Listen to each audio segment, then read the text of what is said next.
hadn't realised how difficult, how stressful, how much having to hide my identity for decades had really taken its toll on me, and the sense of release and euphoria of being able to come out and be myself is indescribable. There is great controversy around transgender children in the UK today. It's often said that they're too young to fully understand their gender identity or to know the truth of themselves. Susie was such a child once, growing up in Merseyside in the 1960s. Now a retired grandparent, she reflects on what that was like.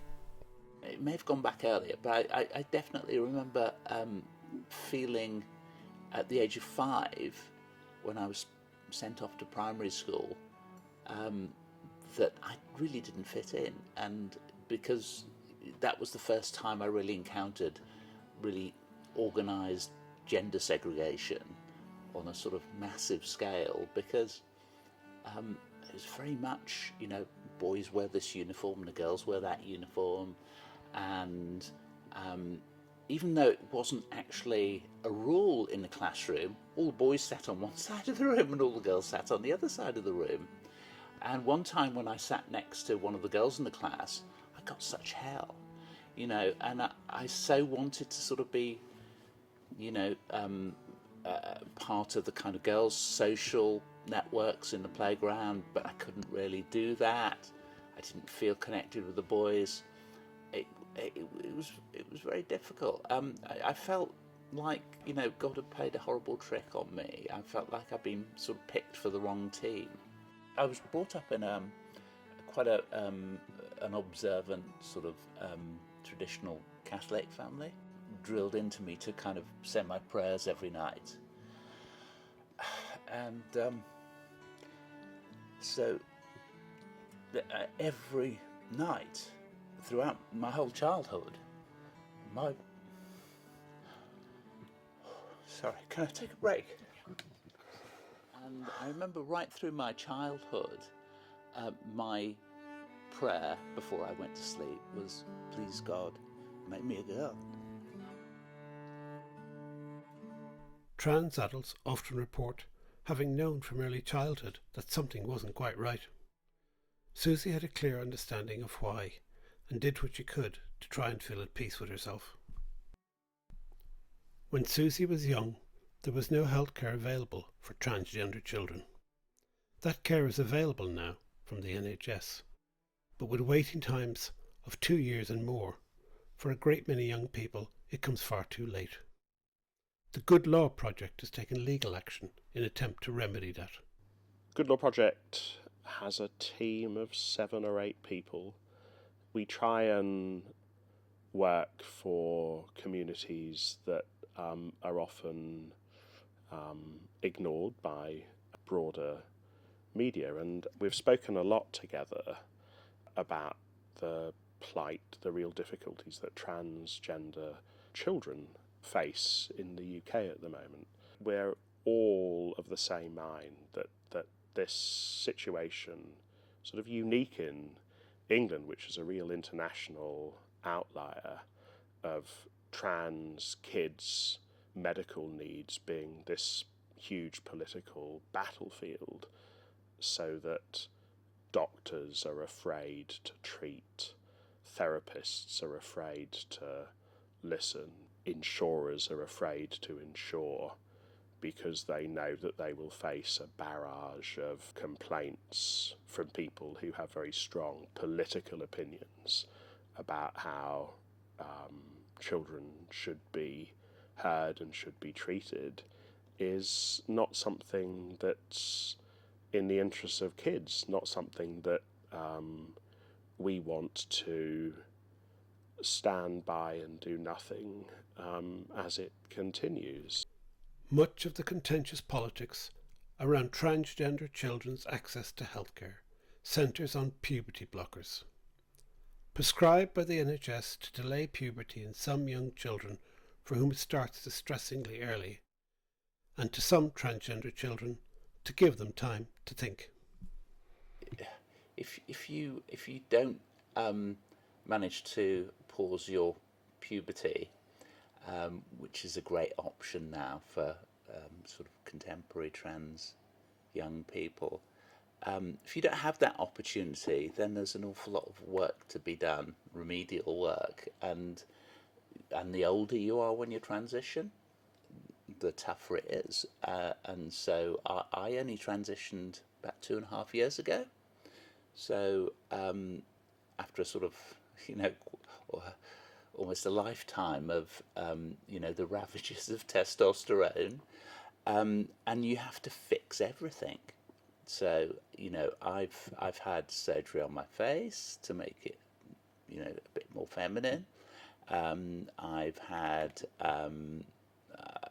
work on my, having my breast augmentation, and I've done a lot of work to get rid of body hair and facial hair. Very expensive, takes forever, and it's incredibly painful. The idea of being able to pause your puberty and hit that pause button and then be able to sort yourself out as you're going into young adulthood, I think that's just such a wonderful gift. Puberty blockers, of course, are only useful to you whilst you're undergoing puberty. So if you can't get them for 2.5 years, plus however long it takes for the evaluation before you're prescribed puberty blockers, in effect you're being denied that treatment entirely. And the advice we've had is that that's unlawful. It's, as it seems to us, at least at the Good Law Project, profoundly morally wrong. And so we're going to act. I know some people talk about, you shouldn't give irreversible treatments to young people in this context. But actually, the irreversible thing is the puberty. That's what's incredibly distressing and really damaging to a young person's mental health. I know, I've been there. I took opportunities to, try and experience and live out my femininity, even in kind of minor, fleetingly grabbed moments. So I would, borrow my mother's or my younger sister's clothes when people weren't around and try them on. When I got a bit older, I would pack some of these sort of contraband girls' clothes into a sort of rucksack and jump on my bike. And near where we lived, I grew up on the sea, near the sea. There was a sort of area of sand dunes, quite sort of, on the edge between a golf course and the sea, and no one really went there. And there was lots of rough, scrubby kind of vegetation around there, lots of kind of, bushes and things. So I would dive in amongst these bushes and be able to sort of dress the way I felt comfortably for half an hour and then ride back and hope I could sort of sneak in and put the contraband dresses away. Stonewall's statistics show that 2 in 5 transgender people have been the victim of hate crime in the last year, and 2 in 5 transgender young people have attempted suicide. I felt there wasn't really anyone I could talk to. And all of the media representations of trans people in those days, and there wasn't even the word trans around then, this is before the internet and everything. It was salacious stuff in the tabloid newspapers, about, so-called sex change people. And I just knew my life would kind of be over if anyone found out. So you have this kind of internalized shame about being trans. The provision that is available through the NHS is the most appalling bottleneck. So you have a 2.5 year wait, even to see a therapist. And we just don't think that's right. We think that the needs of children going through puberty should be met. They should be met properly. They should be met by the NHS, and they should be met by what doctors know is right for those kids, not what very engaged political commentators who don't know the children, who don't know the parents, who don't understand the treatments say is right. It would have opened up so many possibilities for me. I could have,